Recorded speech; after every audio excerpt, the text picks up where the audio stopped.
Welcome to Telangana వెలుగు. నేను మీ రాజు. So Malreddy Rangareddy గత ఎన్నికల్లో దాదాపుగా 40,000 పైచీలకు ఓట్లతోటి ఇబ్రహీంపట్నంలో గెలవడం అనేది జరిగింది. సో రంగారెడ్డి జిల్లా నుంచి గెలిచినటువంటి కాంగ్రెస్ పార్టీ ఏకైక ఎమ్మెల్యే మల్రెడ్డి రంగారెడ్డి. సో మల్రెడ్డి రంగారెడ్డి మధ్య కాలంలో స్టేట్మెంట్లు ఇవ్వడం అనేది జరుగుతుంది. అవి ఎలాంటి స్టేట్మెంట్ అంటే, డెఫినెట్ గా నాకు మంత్రి పదవి కావాల్సిందే, ఎందుకంటే రంగారెడ్డి జిల్లాలో గెలిచినటువంటి ఏకైక ఎమ్మెల్యే నేనే. దాదాపుగా ఉమ్మడి రంగారెడ్డి జిల్లా చూసుకున్నట్టయితే 14 నియోజకవర్గాలు ఉమ్మడి రంగారెడ్డి జిల్లా కిందికి వస్తాయి. అలాగే హైదరాబాద్ చూసుకున్నట్టయితే 15 నియోజకవర్గాలు రావడం అనేది జరుగుతుంది. మరి 14 నియోజకవర్గాలు ఉన్నటువంటి వాళ్ళకి ఒక మంత్రి పదవి ఉండాలి. ఎందుకంటే చీటికి మాటికి ఏదైనా అవసరం ఉన్నా కూడా ఇతర మంత్రుల దగ్గరికి వెళ్ళే అంటే అవసరం ఉంటుంది.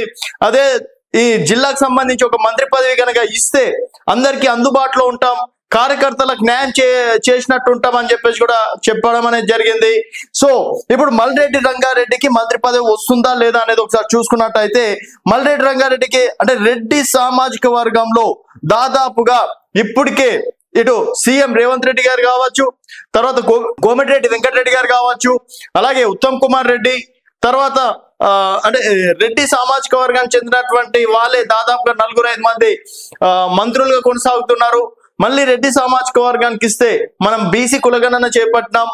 మరి బీసీలకు కూడా న్యాయం చేకూర్చాలంటే డెఫినెట్ గా ఇప్పుడు ఉన్నటువంటి 6 మంత్రి పదవుల్లో ఒక 3 బీసీలకి, ఇంకొక 3 ఒకటి ఎస్సీ ఎస్టీ అలాగే మైనార్టీలకి ఇవ్వాలి అని చెప్పేసి కూడా భావిస్తున్నారు.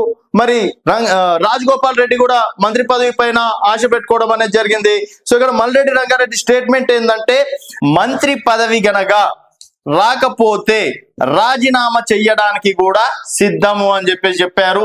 మరి ఎందుకు రాజీనామా చేస్తా అంటుండంటే, ఒకవేళ రెడ్డి సామాజిక వర్గమే నాకు మంత్రి పదవి ఇవ్వడానికి కష్టం అనిపిస్తే నేను రాజీనామా చేసి అందులో ఒక బీసీ నాయకుడిని నిలబెట్టుకొని దాదాపుగా 50,000 పైచీలకు మెజార్టీ సాధించి ఆ మంత్రి పదవి అంటే వచ్చేటట్లన్నా చెయ్యండి, ఈ సవాల్కి మీరు సిద్ధమేనా అన్నట్టు కూడా మాట్లాడడం అనేది జరుగుతుంది.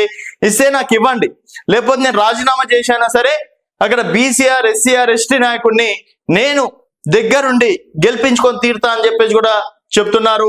సో మల్రెడ్డి రంగారెడ్డి గారు సీనియర్ మోస్ట్ కాంగ్రెస్ పార్టీ నాయకులు, అలాగే దాదాపుగా 3 సార్లు ఎమ్మెల్యే గెలిచినటువంటి నేత.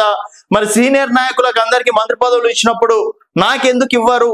అలాగే ఉమ్మడి రంగారెడ్డి జిల్లాలో కూడా గెలిచినటువంటి ఏకైక ఎమ్మెల్యేని కాబట్టి డెఫినెట్ గా ఇస్తే రాబోయే రోజుల్లో మరింత కాంగ్రెస్ పార్టీని ప్రతిష్టం చేస్తాం, బీఆర్ఎస్ నేతలను తిప్పికొడతామని చెప్పేసి కూడా చెప్పడం అనేది జరుగుతుంది.